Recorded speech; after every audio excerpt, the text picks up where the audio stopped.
just to remember the church again, you know, we were so indoctrinated. We were so steeped in believing that Jesus was God. I mean, that's what we were taught, that Jesus is God, and God was incarnated to become a human being and died for our sins. So Jesus is dying for our sins. Jesus came to earth to die for all humanity, for die all our sins, so we could be saved. And every time I went to the church, I remember having to pray to the statue of Mary on my knees. I would pray to a statue of Joseph. I would pray to the statue of Jesus on a cross, and he would be on the cross and his arms stretched and the blood coming, dripping from his arms and from his feet, and he had a crown on his head, and he had the blood dripping down his face. And we would pray in front of this cross, crying and you know, to Jesus, because we knew he came to die for our sins. He came to this earth as God, incarnated into a human being, to die for me so I could go to heaven. And this was the way we were trained to believe, that I can't get to heaven without being saved by Jesus. So the idea of, even in my own home, my grandmother who lived with us, we had one room which was like an altar. We had the statue of Mary, a huge statue like this of the Virgin Mary, and we had statues of Joseph and statues of all these saints, Saint Anthony, and if we lost something, we used to pray to Saint Anthony. If we needed something else, we prayed to another saint. But we just, everything was revolved around this worship of these statues. If I did something wrong, my grandmother would come and she would take the holy water and she'd be throwing it at me to get rid of my sins. And she would yell at me in German. When I became Muslim, I started praying, you know, openly in my home. And my grandmother used to call me Yahud. And Yahud in Arabic means Jew, but in German it also means Jew.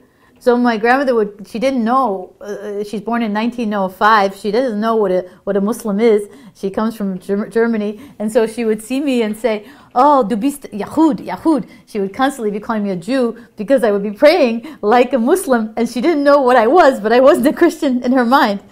So it was really, and she would throw the holy water on me as if she was throwing holy water on the devil. Because the holy water in the Christian church is like to keep away the devil, to keep away Satan.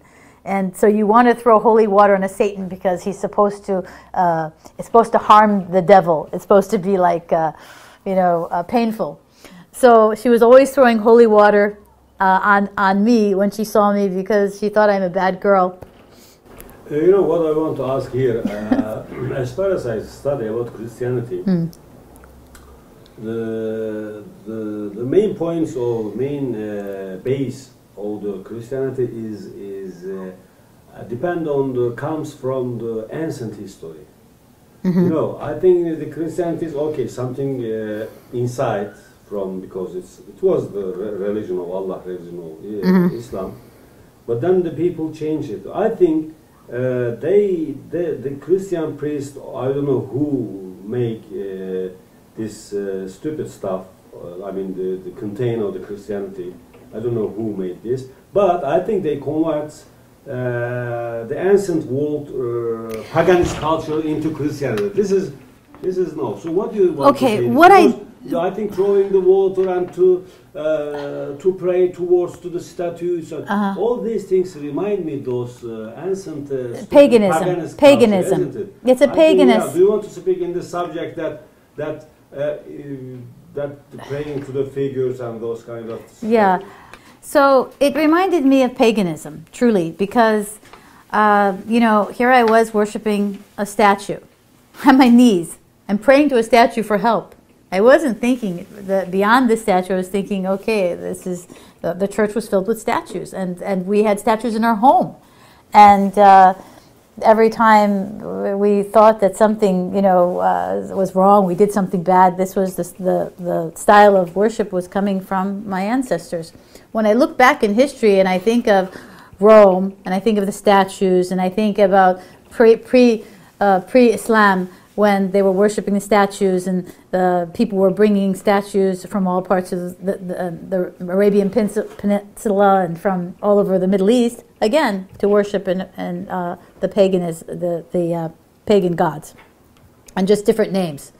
So although, alhamdulillah, you know, the Virgin Mary was truly someone that, you know, we believe in, and of course we believe in Jesus as a prophet, it was this twisted ideology that caused us to believe that that almost as if the statues are going to help us, and so our focus was not on Allah. The real critical time was when I went to India, and I saw with my own eyes 3,500 gods that the Indians worship. 3,500 gods. I have every block or every 5 minutes you see a statue with incense, and you see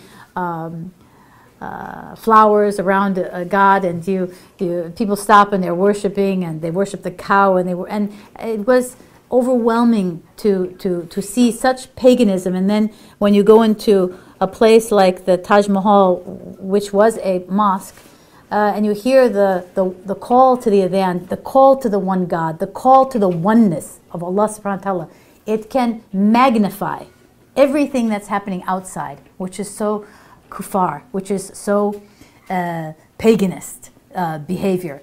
You have, you know, the Buddhists and the Hindus and all the different religions, and then you go to this one place and they say La ilaha illallah, and they call Allah's name, and you feel the oneness. And that was the biggest polarizing effect for me, because outside of that mosque was complete paganism and worship of idols, and then in that one place of worship was the oneness of Allah. So in my own home, it was quite difficult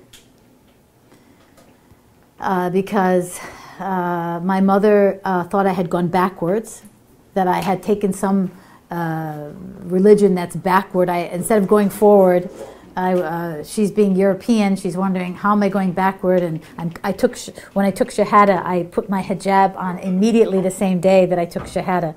And this was very, very hard for my mom because she didn't like the hijab.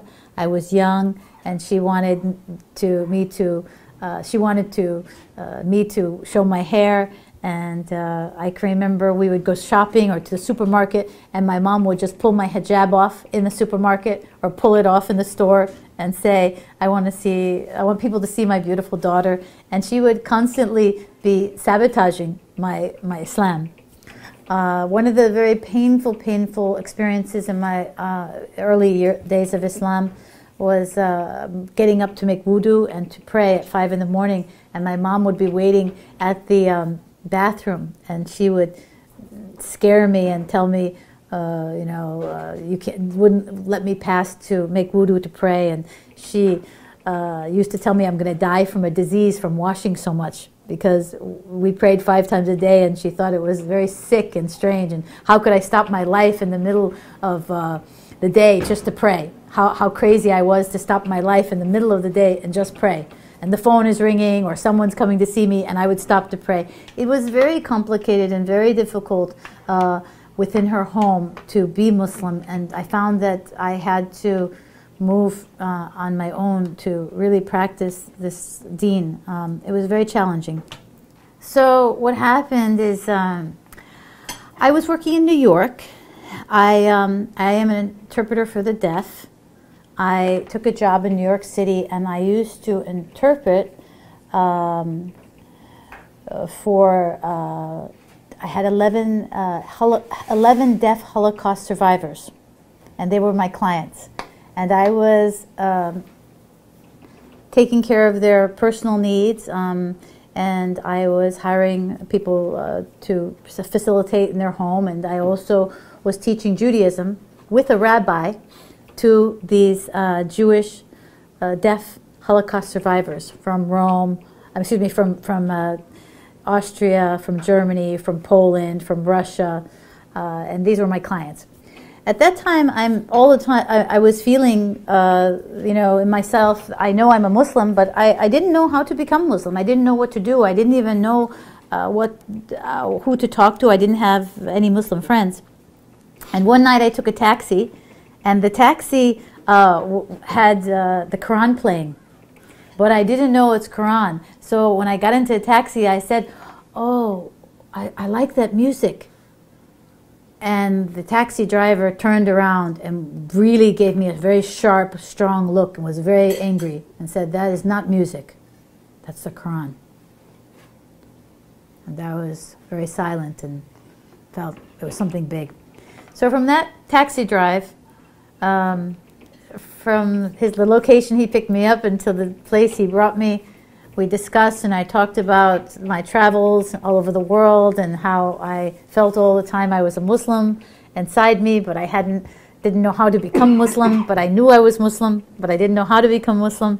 So he started to explain to me, you need to go to a mosque and you need to take a shahada and you need to meet Muslim people.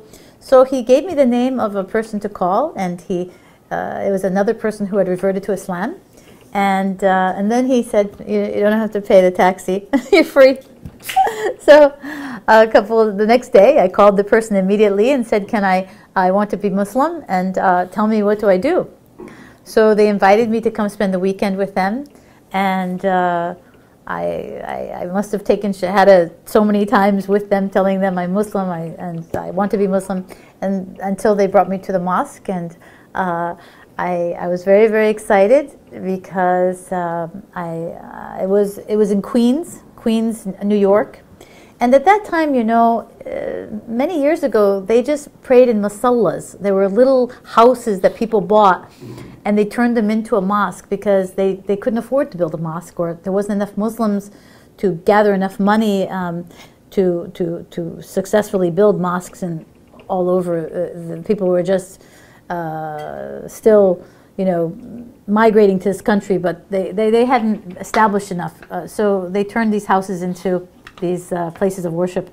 And I went to the basement, and the imam was there, and I took the shahada, and immediately I felt so proud. I felt that I was an ambassador for this religion. I felt like I had a duty, and I had a purpose, and I had a direction, and I had a goal, and that my whole life had meaning. Something that I didn't believe before, that I had so much to offer the world, because I wanted to bring so many people to understand this religion and how beautiful it was to be a Muslim. I put hijab on immediately the day I took Shahada, and I remember going back to work the next day because I worked with all Jewish people in New York. The company was Jewish, my clients were Jewish, everybody was Jewish, my boss was Jewish, and they see me wearing a black hijab, coming to work and being fully clothed, and it was very shocking. They didn't know what to say, they didn't know what to do, but obviously they knew I was Muslim because my appearance was quite different. Subhanallah, Allahu Akbar, Allah, He guides the heart. Allah yahdi man yasha. I was strong. I was very, very strong. I had wanted to be Muslim, but just never knew how. So I felt very comfortable in my own skin. I felt comfortable in my faith. I was very, very strong, and everybody respected me. Everybody who loved me continued to love me, and I continued to work with the rabbi. I continued to translate, and I felt very honored and privileged because here I was, a Muslim wearing hijab, and I was teaching Judaism to deaf and blind people who were Jewish, and they trusted that I was teaching them the right thing because they didn't know what I was interpreting, they didn't know what I was saying, but they trusted that I was doing it accurately. And this was a great honor for me. I felt very privileged.